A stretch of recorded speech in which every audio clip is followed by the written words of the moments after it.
It doesn't matter where you are in the world. Those things that our family and friends usually come up with that come out of nowhere. And only sometimes they make sense. You know, those old sayings. I mean, they had to start somewhere, right? Who, what, where, why, when, and how. Some of those old sayings are not only ancient, but still carry a punch today. In fact, I live by one of those old sayings every day. Winning is a choice. The goal of these episodes is to help preserve not only a language, but lessons in life. My name is Arrow. Episode number 13, Out of Sight, Out of Mind. Easily, this can be traced back to ancient Greek philosopher Aristotle, who said, memory is the residue of thought.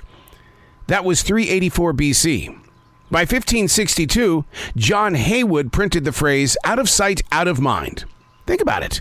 Without the world of social media supporting them, in 1562, being visible in society was looked upon as being a cornerstone of success. Somewhat of a validation. If you were out of sight in 1562, you were out of mind. The same is true for journalists, authors, and other writers. An old German aphorism clearly says, he or she who writes remains for posterity. Out of sight, out of mind is also seen as a computer phrase. Computer translation versus speech recognition. The computer was once asked, what is this thing out of sight, out of mind? And it said, invisible idiot.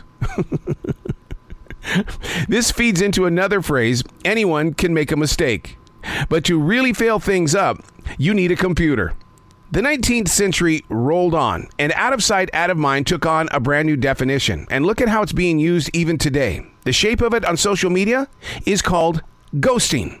We don't have to say out of sight, out of mind anymore.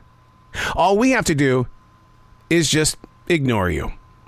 One thing I should add is that the hippies of the 1960s used the phrase as well, especially Cheech and Chong. Out of sight. Ha, ha, ha, ha. Okay. They often used it while tripping on drugs. Some of their other phrases included far out and groovy. The phrase out of sight has also been used as street slang in the way of saying fantastic, great, or marvelous. Out of sight, out of mind. Something our parents would say.